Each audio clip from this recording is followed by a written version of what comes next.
Normalmente el problema no es el problema. ¿Por qué tomamos malas decisiones? Esa es otra pregunta interesante. Poder ponerle nombre a lo que sentimos es como un primer paso para llegar a las raíces de nuestros problemas. No se trata de qué me hicieron, sino qué hice yo con lo que me hicieron.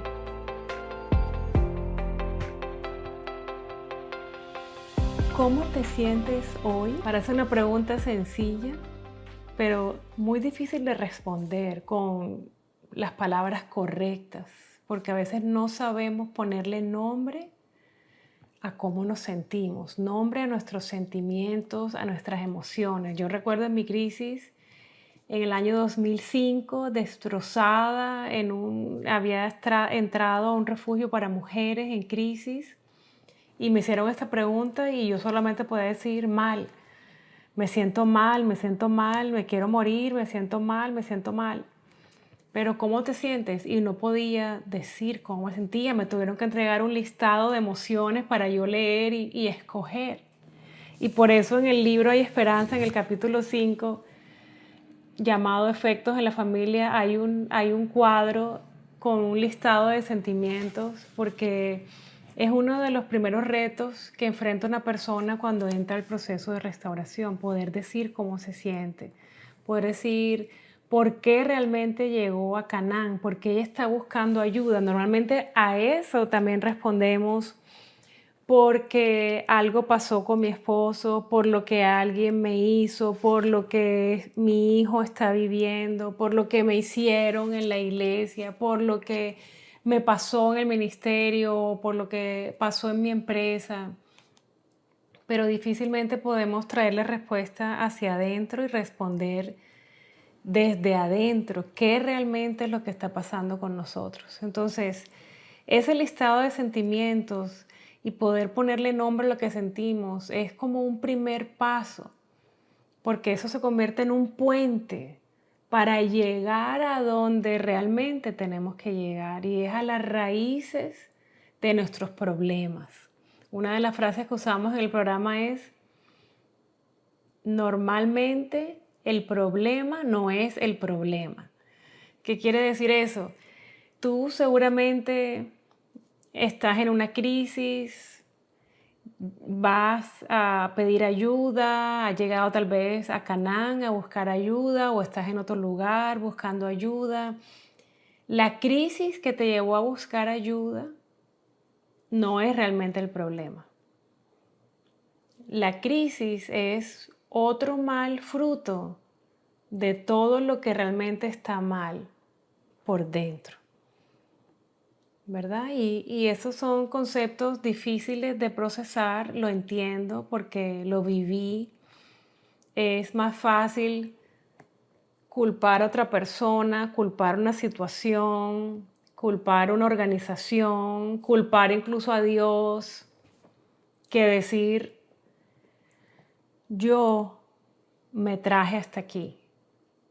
Yo tomé decisiones desde temprano en mi vida, una tras otra, que me llevaron hasta aquí, ¿verdad? Eso es tomar responsabilidad de nuestra vida, en aquello que se ha convertido en nuestra vida. Otra cosa que con dolor aprendí es que no se trata de qué me hicieron, sino qué hice yo con lo que me hicieron. Entonces son enseñanzas y conceptos y revelaciones que golpean, que estremecen, que no nos gustan, porque realmente es más cómoda la posición de sentirse como una víctima. Y así llegué yo a ese refugio de mujeres en el año 2005, como una víctima. Todo es por lo que Jaime me hizo, por lo que otros me hicieron. Y una víctima no tiene esperanza. Nunca te olvides de eso. Mientras tú escojas permanecer en un lugar de víctima, que todo lo que está mal en tu vida es por lo que otros te hicieron, no tienes esperanza. Porque tu vida entonces depende de que las otras personas cambien para ver si te piden perdón, para ver si tu vida mejora. Y eso no necesariamente va a ocurrir. Es más, hay personas, hemos visto personas en Canaán que Dios les ha concedido que les pidan perdón, que las personas que los dañaron se arrepienten, pero esas personas no salen de su hueco porque no quieren salir del lugar de víctima, porque no quieren perdonar, porque no quieren hacerse responsables de que fueron sus decisiones que los llevaron hasta allí. Porque nosotros escogemos, por ejemplo, con quién nos casamos. Nosotros escogemos a dónde vamos, con quién andamos, en quién confiamos, a qué iglesia vamos, en dónde trabajamos, dónde vivimos. Son nuestras decisiones. Nosotros tomamos nuestras decisiones. O sea, esas decisiones, ¿por qué tomamos malas decisiones? Esa es otra pregunta interesante. ¿Por qué tomé tantas malas decisiones? Entonces ahí vamos, ya vamos poniéndonos más en serio. Ya ahí vamos entrando más en profundidad, más a la realidad, más a la verdad que nos va a hacer libres. O sea, conoceréis la verdad y la verdad os hará libres. O sea, Dios nos revela la verdad. Él es la verdad. Y además nos revela la verdad de nuestra historia, de dónde venimos, del lugar disfuncional de donde venimos. Muchas personas, entre esas yo, normalmente a una persona le cuesta mucho trabajo hablar del hogar de donde viene. Y cuando venimos de un hogar disfuncional, normalmente tratamos como de pintarlo, como de echarle colores, excusar todo lo que estuvo mal en el hogar donde crecimos y más bien nos es más fácil culpar las personas que hoy tengo frente a mí, por ejemplo, el esposo, la esposa, el jefe, el pastor. Pero realmente tenemos una historia. O sea, nosotros sentimos muchas veces cuando estamos en una crisis que alguien nos tiró en la mitad de un bosque oscuro y tenebroso. Alguien nos tiró allí, de repente. Pero eso no es verdad. Nosotros caminamos hasta allí. Nosotros hemos venido caminando. Yo caminé y yo tomé las decisiones que me llevaron a la crisis que me llevaron en el 2005. Yo no soy culpable de los pecados de otra persona. Yo no soy culpable de las malas decisiones que mi esposo tomó en el 2004, 2005. Pero yo lo escogí a él como mi esposo. Entonces, no soy responsable del pecado de nadie. Solo soy responsable de mis propias decisiones, de mis propios pecados. Entonces, el único lugar donde yo encuentro la esperanza es cuando yo miro hacia adentro, en vez de seguir viendo lo enfermo que están todos los demás, hasta que yo no dejé de estar enfocada en Jaime y en la enfermedad de él y en todo el daño que él me había hecho, mientras yo seguía enfocada en él no tenía esperanza. Lo único que yo podía hacer con el pecado de Jaime era perdonarlo. Pero, ¿y todo lo que estaba mal en mí? La famosa pregunta que me hicieron en el refugio de mujeres cuando llegué fue, ¿qué había en Liliana que atrajo un adicto a su vida? Esas son las preguntas que me volaban la cabeza y además quería ahorcar gente porque no me gustaba. No me gustaba que empezaran a posicionarme como que yo tenía parte de la responsabilidad de la crisis en la que había llegado a mi vida. Y por supuesto que yo tenía responsabilidad. Yo misma me llevé a ese lugar. Yo fui la que atrajo un adicto, yo atraje un adicto a mi vida. ¿Qué había en mí que atrajo un adicto a mi vida? Bueno, en ese momento no pude responder, pero al pasar del tiempo y a través del proceso de restauración, y eso es lo que le pasa a todas las personas que viven su proceso, es poco a poco empiezan a entender su historia, todo lo que vienen cargando por dentro, todos los vacíos que tenían, las heridas que tenían. Y esos vacíos y esas heridas atraen cierto tipo de personas.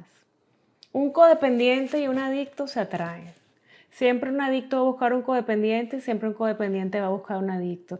Esto se hace de manera consciente. Soy adicto, voy a buscar, no. O soy codependiente, voy a buscar, no. Es nuestra enfermedad atrae gente enferma. Es espiritual, es algo del alma.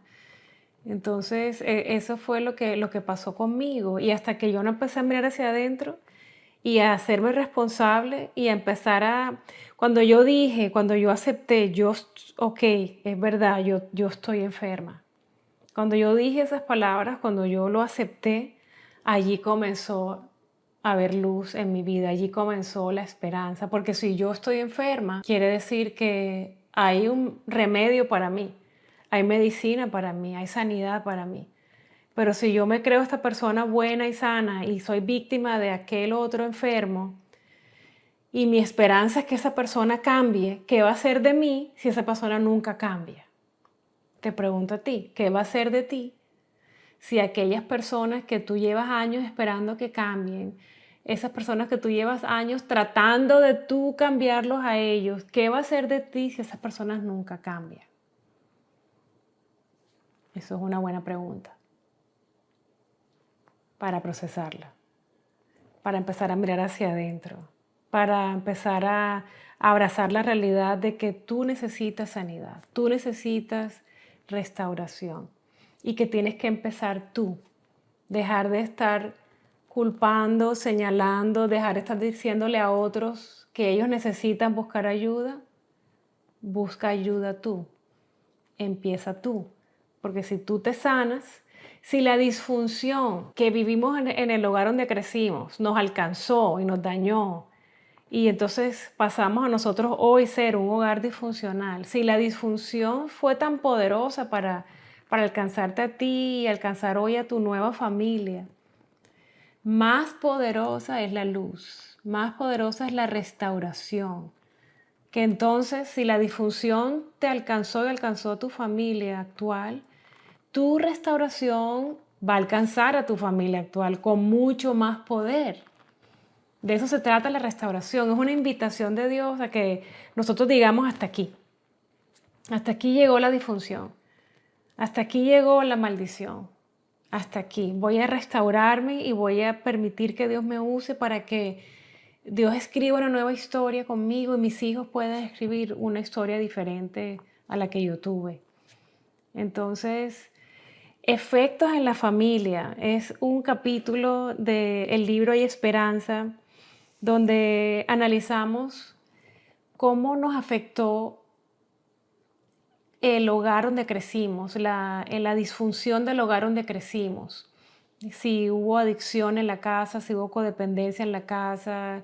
No necesariamente el papá tuvo que ser o la mamá drogadicto, alcohólico, no. Adicción en el sentido como lo hemos estado estudiando. De pronto adicción al trabajo, adicción al juego, de pronto adicción a la ira, a la mentira, al control, de pronto había violencia, de pronto adicción al qué dirán, a mostrar la imagen, adicción al dinero, no sé. No sé qué enfermedad o qué enfermedades del alma te rodearon, el ambiente en el que creciste, de pronto rechazo, desamor, abandono, de pronto abuso, de pronto te tocó pasar, no sé, cada cual tiene su historia, pero este capítulo sirve y los siguientes que vamos a estar viendo sirve para arrancar vendas. Dios arranca vendas de los ojos para reconocer, ok, sí, crecí en un hogar disfuncional. Sí, en mi hogar hubo una dinámica disfuncional, había manipulación, había control. Entonces, eso lo comienzas a ver, Dios te lo comienza a mostrar a medida que te rindes, que lo escuchas, que lees el capítulo, que lo procesas, que permites que Dios te muestre a ti tu historia. Empiezas entonces a identificar cómo eso te afectó. Una de las frases más impresionantes que me impactó en mi propio proceso de restauración fue cuando escuché al maestro decir, una adicción no se mide por la cantidad de consumo, sino por los efectos en la familia. Porque muchas veces queremos excusar, ¿verdad? El hogar donde crecimos o el hogar actual. No, pero no es alcohólico, solamente se toma tantas cervezas a la semana, solamente lo hace de manera social. O no, él no es adicto al trabajo, no, él no es adicto sexual, no, ella no es adicta a la ira, simplemente esa es su forma de ser, ella a veces es así como explosiva, pero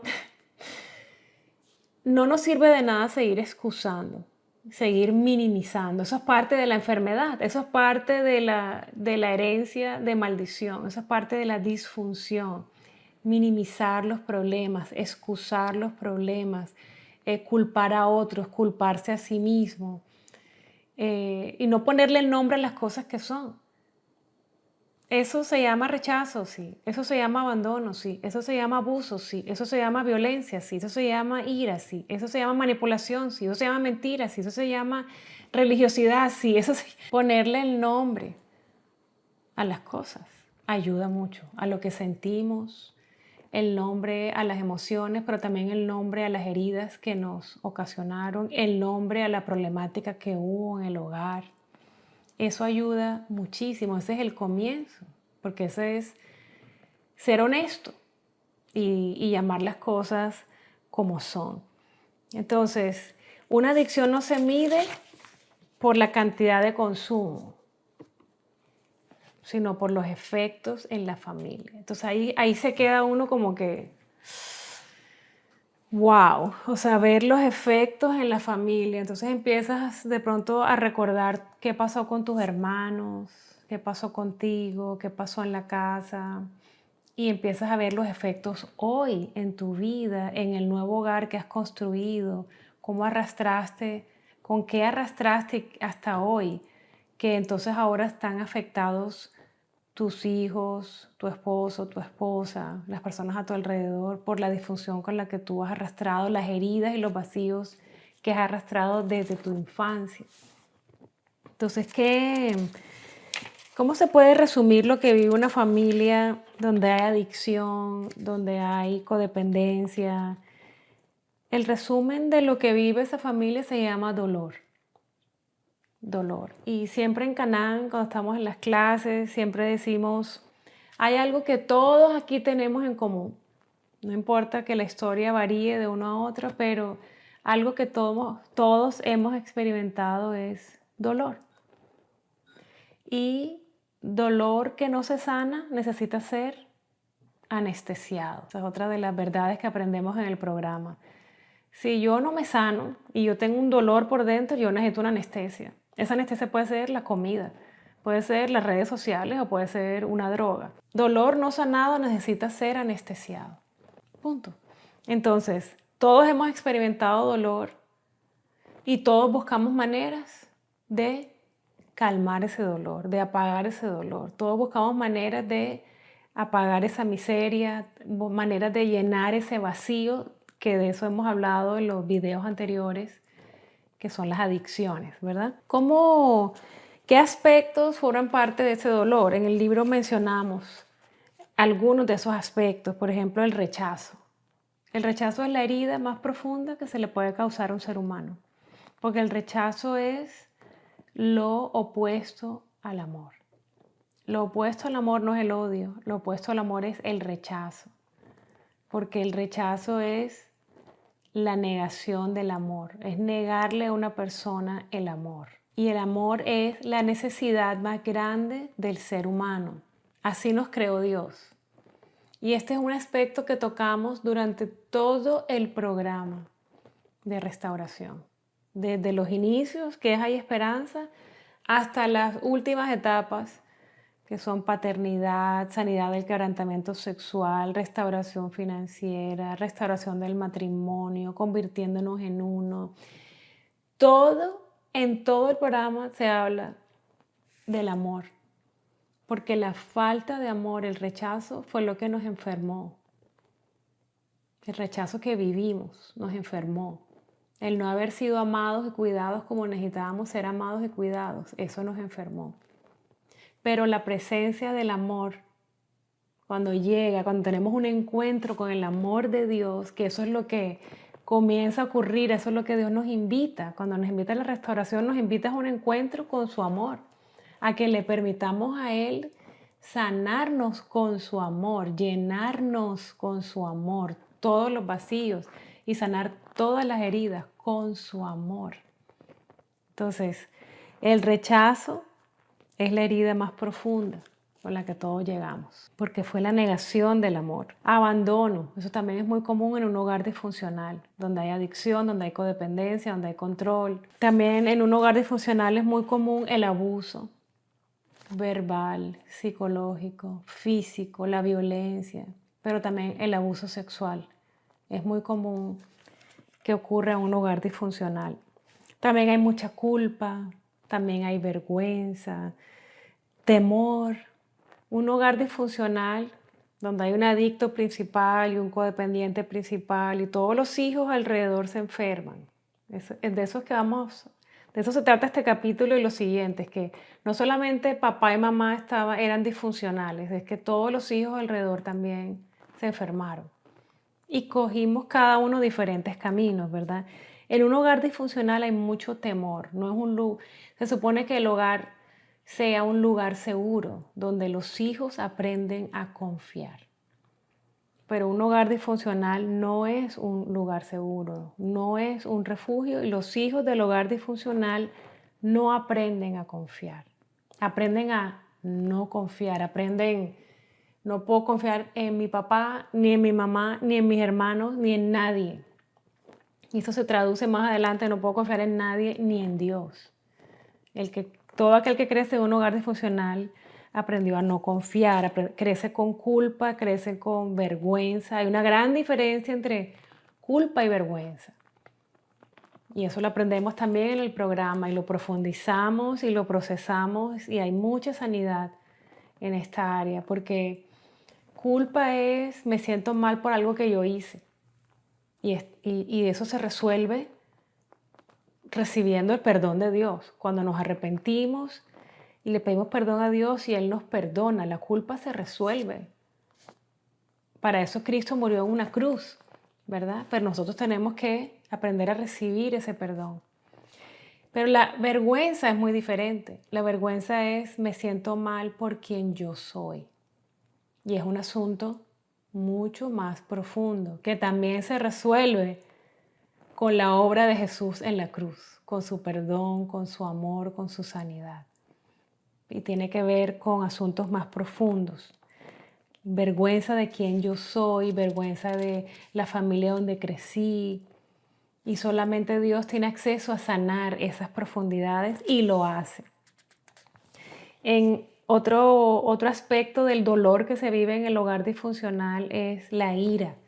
Hay mucha ira, a veces es una ira que se expresa de manera agresiva, pero a veces es una ira reprimida. Tal vez algunos de ustedes tienen recuerdos de miradas, solo miradas, no hubo gritos ni golpes, pero es solo esas miradas cargadas de desprecio, cargadas de rechazo, de esas miradas fulminantes, como la llamo yo, causan el mismo daño que aquel que le gritaron y le golpearon, ¿verdad? Porque finalmente todo tiene que ver con el rechazo. Entonces, ira, tristeza, todos los aspectos que vivimos en el hogar disfuncional, todo el daño que reciben los hijos cuando básicamente Cristo no está reinando en el hogar. Recordemos también que para formar un hogar disfuncional se necesitan dos, un papá y una mamá disfuncionales, pero ese hombre y esa mujer, ¿por qué están disfuncionales? ¿Por qué forman un hogar disfuncional? Porque están heridos. ¿Y por qué están heridos? Porque vienen de hogares disfuncionales, donde también los hirieron. Entonces, dos personas heridas se casan y van a formar un hogar disfuncional, ¿verdad? Y así generación tras generación. Entonces, ¿qué estás dispuesto a hacer tú? Ya vienes de un pasado doloroso y ahora tienes un presente doloroso, ahora tienes un presente donde hay dolor en tu casa, que tu casa ahora también es disfuncional porque tú estás herido o herida, te casaste con una persona herida o herido y aunque queremos hacerlo mejor, aunque no queremos repetir la historia, aunque me imagino que muchos de ustedes dijeron, yo nunca quiero ser como mi papá, yo nunca quiero ser como mi mamá, yo nunca me voy a casar con un hombre como mi papá, yo nunca me voy a casar como un hombre. O sea, podemos decir muchas cosas, pero es una ley espiritual, terminamos repitiendo la historia hasta hasta que dejamos que el Señor nos restaure, que el Señor venga y nos sane y nos transforme. De eso se trata la restauración.